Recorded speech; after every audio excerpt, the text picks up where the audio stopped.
হ্যাঁ হ্যাঁ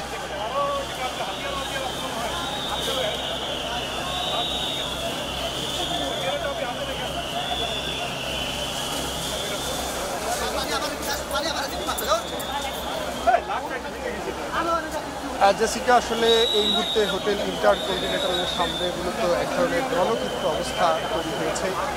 দুপুর 1:30টার পর থেকে যখন শিক্ষার্থীরা আসলে শাহবাগ থেকে যমুনার অভিমুখে পদযাত্রা কর্মসূচিটি শুরু করেছিলেন, ঠিক যখনই তারা হোটেল ইন্টারকন্টিনেন্টালের সামনে এসে পৌঁছালেন তখনই প্রথম দফায় আসলে পুলিশের পক্ষ থেকে বাধা প্রদান করা হয়। তবে সেই বাধা উপেক্ষা করে তারা প্রায় যমুনার কাছাকাছি পৌঁছে গিয়েছিলেন। ঠিক সেই মুহূর্তে আসলে পুলিশের পক্ষ থেকে শিক্ষার্থীদের ছত্রভঙ্গ করতে আমরা দেখেছি যে সাউন্ড গ্রেনেড, টিয়ার শেল এবং লাঠিচার্জ করা হয়।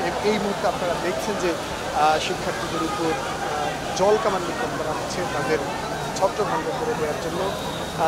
এরপরে আমরা দেখেছি যে শিক্ষার্থীদের পক্ষ থেকেও আসলে পুলিশের উপর ইটপাটকেল ছোড়া হয়েছে। যদি এই মুহূর্তে শিক্ষার্থীরা আসলে শান্ত রয়েছেন, শিক্ষার্থীরা দাবি করছেন যে তারা তাদের যে যৌক্তিক দাবি রয়েছে সেই যৌক্তিক দাবি নিয়ে মূলত যমুনার সামনে অবস্থান কর্মসূচি পালন করতে চেয়েছিলেন।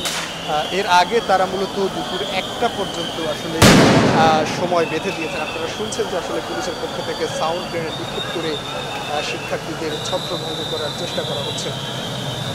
যেটা বলছিলাম যে শিক্ষার্থীরা আসলে মূলত দুপুর 1টা পর্যন্ত সরকারকে সময় বেঁধে দিয়েছিল। তারা বলছিলেন যে এই সময়ের মধ্যে যদি সরকারের পক্ষ থেকে কোনো ধরনের দাবি ব্যবস্থা গ্রহণ করা না হয় তাহলে কিন্তু তারা সচিবালয় অথবা যমুনার অভিমুখে পদযাত্রা কর্মসূচি তারা পালন করতেন। বিশেষ করে তারা বলছিলেন যে তাদের যে আজকে মার্চ টু ঢাকা কর্মসূচি রয়েছে সেটি শাহবাগ থেকে মার্চ টু যমুনা তারা পালন করবে। ঠিক 1টার পরই যখন আসলে সরকারের পক্ষ থেকে কোনো সাড়া তারা পাননি তখনই তারা আসলে শাহবাগ থেকে যমুনার উদ্দেশ্যে মিছিল নিয়ে আসতে থাকেন এবং এরপরই আসলে হোটেল ইন্টারকন্টিনেন্টাল ঠিক 1:45টার দিকে যখন এসে মিছিলটি পৌঁছায় আমরা তখন দেখলাম যে আসলে পুলিশের পক্ষ থেকে বাধা দেওয়া হয়। শিক্ষার্থীদের প্রথমে আসলে বোঝানোর চেষ্টা করা হয়েছে যেহেতু প্রধান উপদেষ্টা বাসভবন নিরাপত্তার বিষয় রয়েছে, এখানে আসলে মিছিল মিটিংও এক ধরনের নিষেধাজ্ঞা রয়েছে যে তার আশপাশে কোনো ধরনের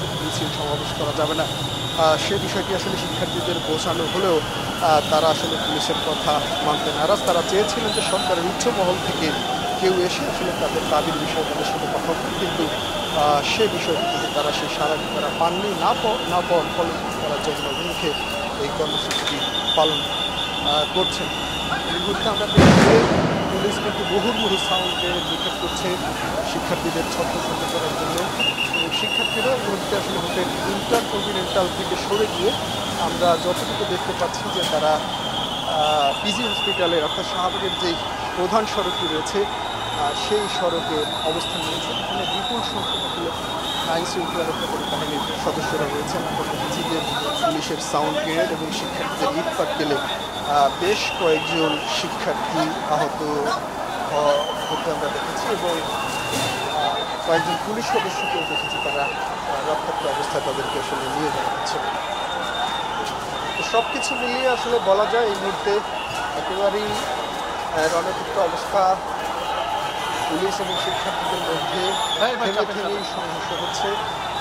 পুলিশ চেষ্টা করছে আসলে তাদেরকে এই যমুনার আশপাশ থেকে যতটা দূরে সরিয়ে নিয়ে যাওয়া যায়। বিশেষ করে তারা এই মুহূর্তে আমরা দেখছি যে আসলে শাহবাগের থেকে পুলিশ তাদেরকে নিয়ে যাচ্ছেন এবং শিক্ষার্থীরা আসলে এই দৃশ্যটি ছোটাছুটি করছেন এবং টিয়ার শেল এবং মুহুর্মুহু সাউন্ড গ্রেনেড নিক্ষেপ করা হচ্ছে শিক্ষার্থীদের ছত্রভঙ্গ করার জন্য। তো আসলে শিক্ষার্থীদের সাথে আমরা কথা বলেছিলাম, তারা যেমনটা দাবি করেছেন যে তারা আসলে যৌক্তিক দাবি নিয়ে গত 6 মাস ধরে আন্দোলন করে আসছিলেন। বিশেষ করে তারা গতকাল সচিবালয় গিয়েছিলেন তাদের এই দাবির বিষয়ে উচ্চ পর্যায়ে